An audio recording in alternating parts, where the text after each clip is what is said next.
Nobody expected it. Not the producers, not the audience, not even President Trump himself. But one live phone call from a quiet man in Ohio would stop the entire show and change everything.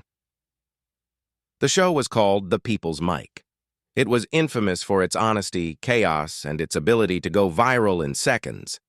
Guests rarely left without becoming a trending topic. And now, President Trump was stepping right into that storm.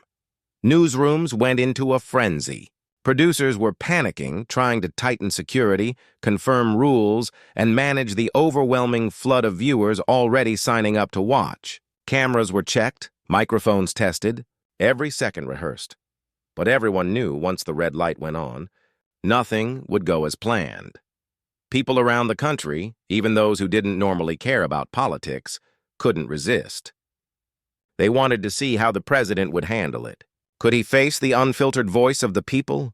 Could he keep his composure when confronted live, one-on-one, with real questions from real Americans? The studio lights dimmed, casting a golden glow across the sleek black stage.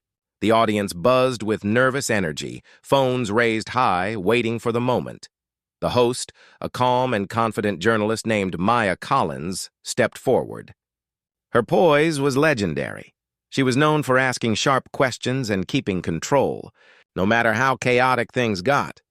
"Ladies and gentlemen," she said into the mic, "please welcome the President of the United States, Donald J. Trump." The crowd exploded. Half the audience cheered, the other half booed. The mix of noise was electric, a perfect storm of admiration and tension. President Trump walked onto the stage, his trademark confidence in full display. He smiled that familiar grin, adjusted his tie, and leaned toward the mic. "Let's make this show great again."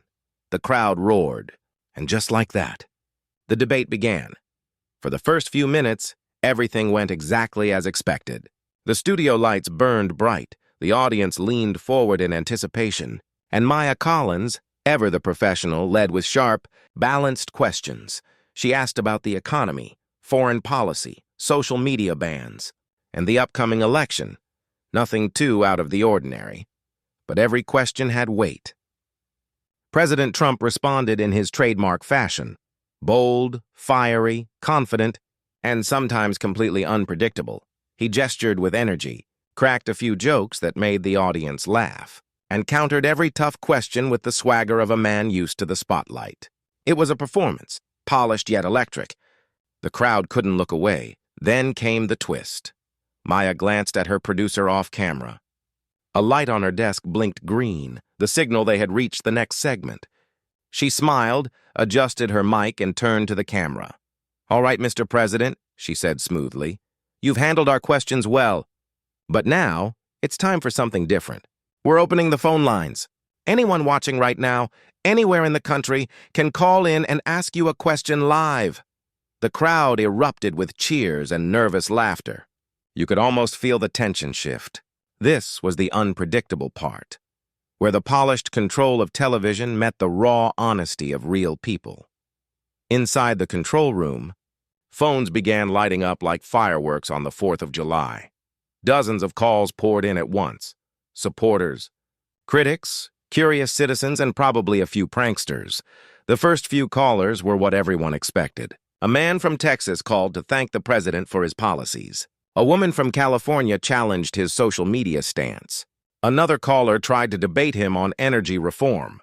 President Trump handled each one with his usual mix of charm and defiance, sometimes smiling, sometimes interrupting, but always in control.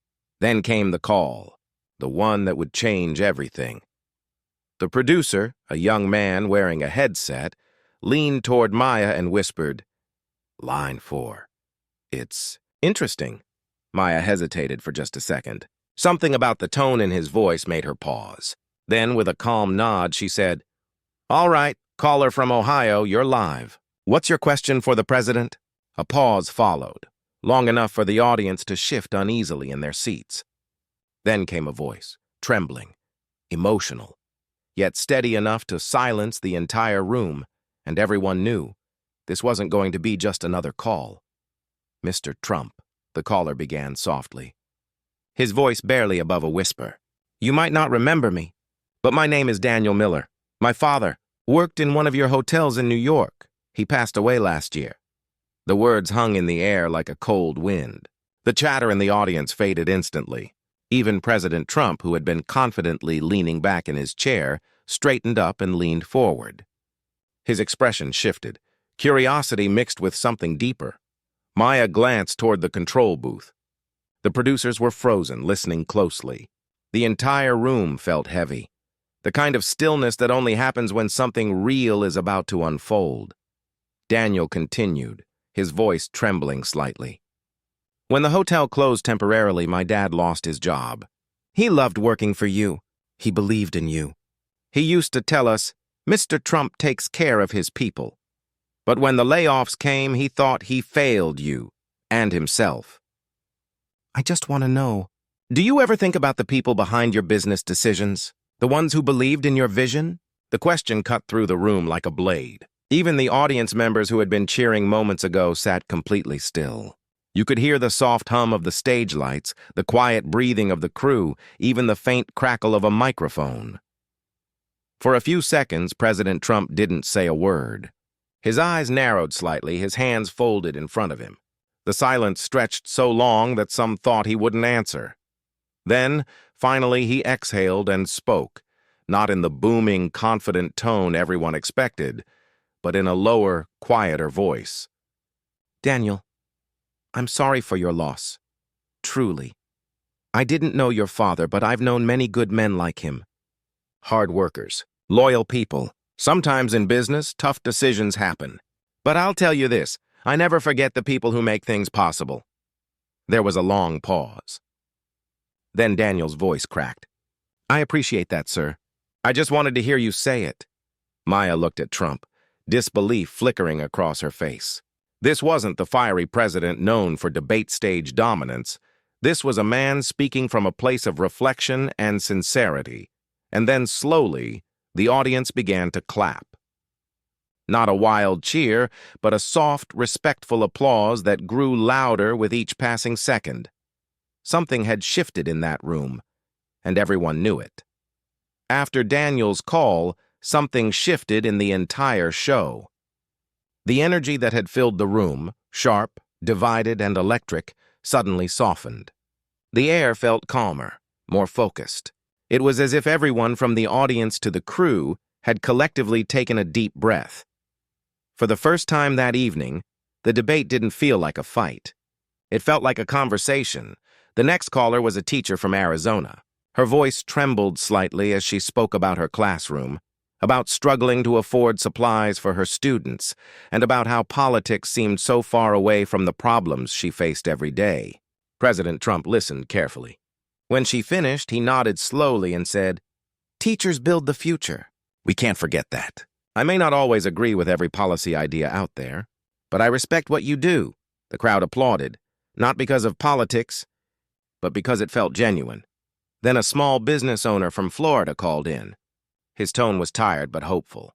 He talked about how hard the pandemic had hit his family business and how difficult it had been to keep his employees paid. Trump leaned closer to the microphone. "I know what it's like to build something from the ground up," he said. "You've got to fight for every inch.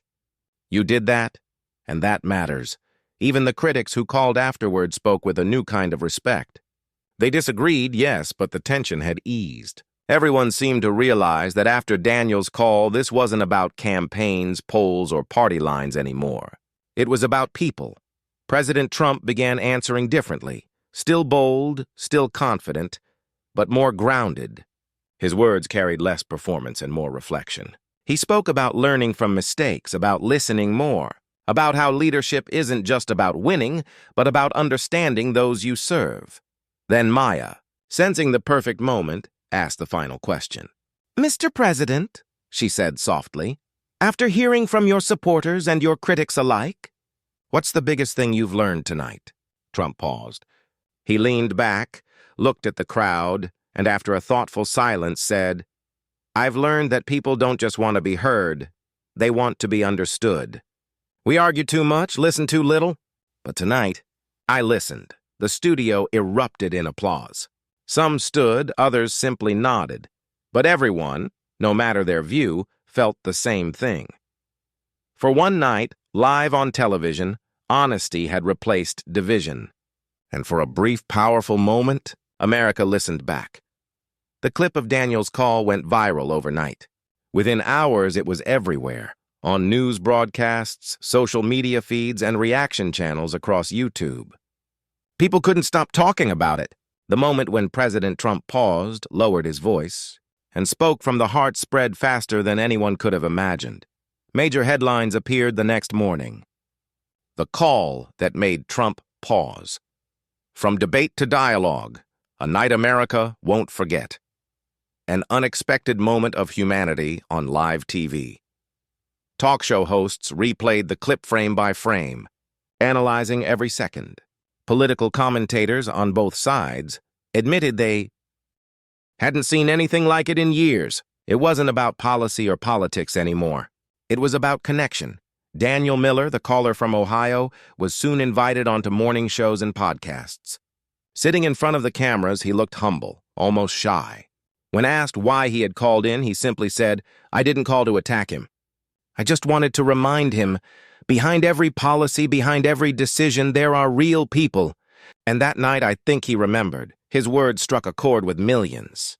Viewers flooded social media with messages of support, some for Daniel, some for the president, but most celebrating the rare moment of understanding they'd witnessed. The next morning, President Trump posted on social media, "To Daniel from Ohio, thank you. You reminded me of what truly matters." That post went viral too. It was shared millions of times within hours, breaking the usual cycle of arguments and trending hashtags. For a brief moment, the internet, so often filled with anger and noise, felt united around something simple and powerful: empathy. Of course, politics soon returned to its usual chaos, debates, headlines, and endless opinions. But that one moment stood apart, glowing quietly in people's memories. It reminded everyone that beneath the arguments and division, there was still room for humanity. It wasn't about winning or losing. It was about listening. And that's why, even years later, people still talk about the people's mic. The night when a single phone call from an ordinary man turned a heated debate into something unforgettable. A moment that proved sometimes all it takes to change everything is one honest voice.